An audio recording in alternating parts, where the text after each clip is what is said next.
There is a place on the map that China's leadership thinks about more than almost anywhere else. It is not Taiwan or the South China Sea or Washington. It is a narrow strip of water cutting between Malaysia, Indonesia, and Singapore, narrowing to about 2.7 kilometers at the Phillips Channel near Singapore. You probably have not thought about it once today. China's strategists have been thinking about it for decades. This is the Strait of Malacca. And for the global oil trade, it may be the most important body of water on Earth right now. Because behind China's aircraft carriers and its missile systems and its extraordinary manufacturing output, there is one structural exposure that almost no mainstream conversation about Chinese power actually addresses. China looks like a fortress from the outside, but it has one opening it cannot close. That opening sits in Southeast Asian waters, surrounded by countries that are not China, near maritime zones that the United States and its allies have operated in for a very long time. This is the weakness that turns China from a continental superpower into a country dependent on ships it cannot fully protect. To understand why this matters, you need to understand how China actually functions as an economic system. Think of China less as a country and more as a machine, one that pulls in raw energy and raw materials from the outside world, converts them inside its vast industrial base, and ships finished goods back out. Oil flows in from the Persian Gulf and West Africa, iron ore from Australia and Brazil, soybeans from South America, components from factories across Southeast Asia. Then the exports flow back out: electronics, cars, steel, batteries, ships, chemicals, consumer products of every kind, passing through Chinese ports toward global markets. That system turned China into the second largest economy in the world, but it also created a dependency that China cannot fully talk its way around. In 2024, China imported around 11.1 million barrels of crude oil per day. Its own domestic crude oil production was only about 4.3 million barrels per day. The gap between those two numbers, roughly 7 million barrels every single day, had to come from somewhere abroad. And that somewhere is a mix of Russia, the Middle East, Africa, and other suppliers. Now trace the route those tankers take. They leave the Persian Gulf, cross the Indian Ocean, and move south of India and Sri Lanka. And before any of that oil reaches Chinese refineries, it passes through one place: the Strait of Malacca.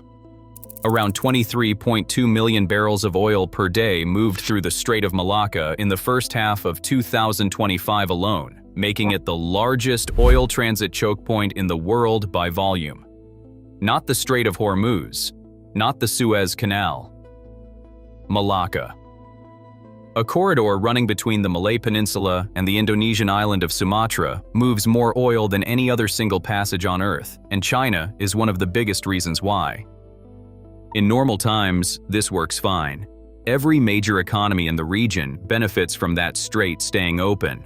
Singapore, Malaysia, Indonesia, Japan, South Korea, India, Europe, and the United States all have reasons to want free movement through those waters. Nobody wants to close it. But geopolitics around the South China Sea and the Indian Ocean is not built for normal times. It is built for the moments when things break. And in a crisis, the strategic logic inside China's military planning shifts entirely. Consider a scenario where a major conflict breaks out, whether over Taiwan or in the broader South China Sea. The specifics matter less than what follows from them. In that scenario, China does not only have to worry about missiles and naval positioning.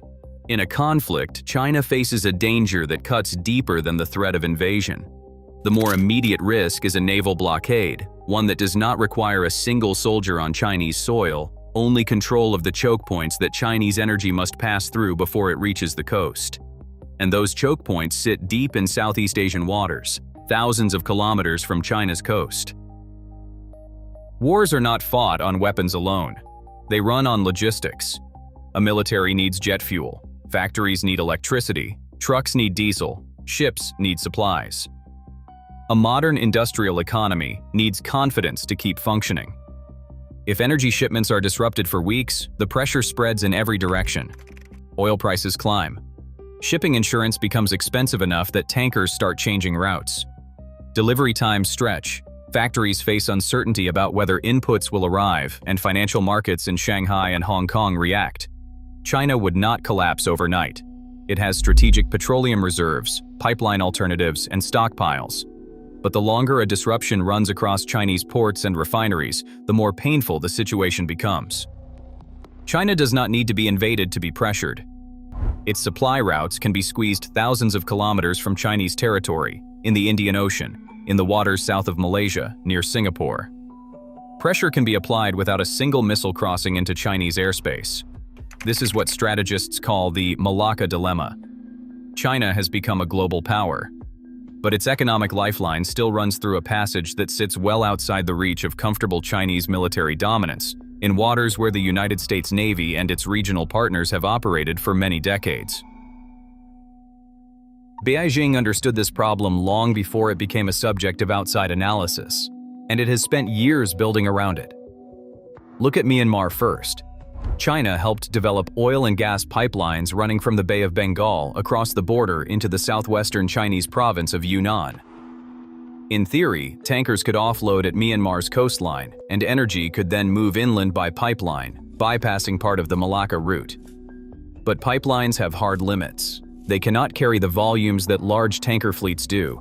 And Myanmar's deep political instability creates a different kind of risk that no pipeline engineer can design around. Look at Pakistan next. The China-Pakistan Economic Corridor, known as CPEC, is one of China's flagship infrastructure projects under the Belt and Road Initiative.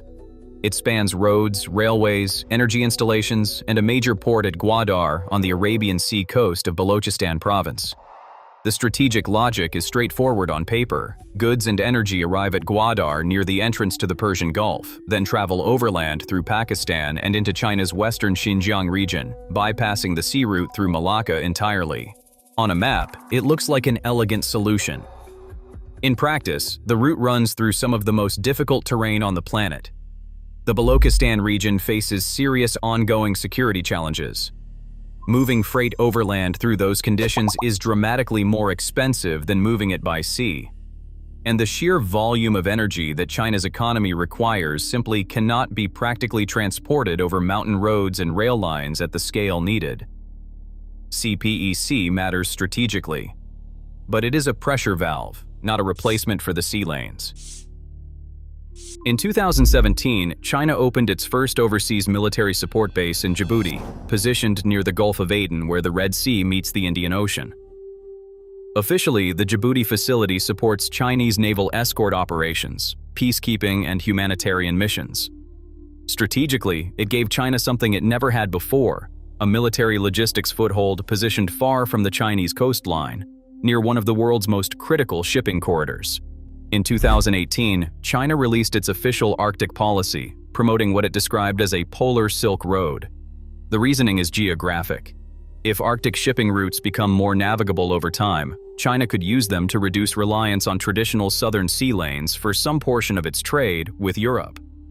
The infrastructure is limited, the route depends heavily on Russia, and ice conditions remain unpredictable. But China is systematically building options wherever the map allows. The Myanmar pipeline, the Gwadar port complex in Balochistan, the Djibouti base near the Gulf of Aden, all of these projects share the same underlying logic. China knows it cannot close this exposure completely, so it is working to reduce it from every angle the map allows. China's response has been to build redundancy into every part of the system it can reach, adding pipelines and port investments across South Asia and East Africa, pushing railway corridors through Central Asia, expanding its naval presence, and locking in energy supply agreements with producers across the Persian Gulf and beyond. The Belt and Road Initiative is usually described in economic development terms, but read the geographic pattern carefully and a different picture emerges. It is a network of insurance policies built from strategic anxiety. Many of the ports and corridors touched by Chinese state investment along the Indian Ocean rim, every energy pipeline through Pakistan or Myanmar or Central Asia connect back to the same underlying fear. The fear that the sea lanes could one day be shaped by someone else's decisions rather than China's own. And this is where the deeper paradox of Chinese power, visible from Beijing to Washington, becomes clear. The stronger China grows, the more energy it requires to sustain that growth. The more energy it requires, the more dependent it becomes on distant sea routes. The more dependent it becomes on those routes, the more pressure it faces to protect them. And the more it tries to extend its reach across the Indian Ocean and beyond, the more directly it runs into the United States and its decades-deep network of alliances, bases, and operational experience in those waters. China can build aircraft carriers, but it cannot move the Strait of Malacca. It can build pipelines, but it cannot make them carry what tanker fleets carry. It can invest in ports across South Asia and East Africa, but it cannot erase the distance between the Persian Gulf and the Chinese coast. Near its own coastline, China is formidable. The military infrastructure China has built in and around the South China Sea makes conflict there extraordinarily complex for any outside power. But long-distance power projection, sustaining supply lines and logistics networks, and naval presence across the full breadth of the Indian Ocean is something entirely different from coastal defense.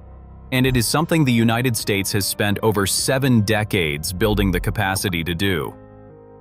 When analysts debate China's vulnerabilities, the conversation usually moves to debt levels, to the property sector slowdown, to demographic decline, to the political pressures inside Beijing, to the Taiwan question. All of those factors matter. But the deepest structural vulnerability is geographic. It was not created by any government decision and cannot be resolved by any treaty. It is embedded in where China sits on the map and where the energy its economy runs on actually comes from. A country can become the largest manufacturer in the world, build the largest navy by total ship count, and develop the most advanced missile systems. But if its economy depends on energy that travels through a narrow waterway it does not control, that exposure does not disappear. It waits. The Strait of Malacca sits between Malaysia, Indonesia, and Singapore, carrying 23.2 million barrels per day through waters that remain beyond China's comfortable strategic reach. That is not a military weakness in the conventional sense. It is a geographic one, and geography does not negotiate. If this kind of analysis is what you are looking for, subscribe to this channel. Every week we break down the systems behind the headlines, the structural forces that move too slowly for the news cycle but shape everything underneath it. We will see you in the next one.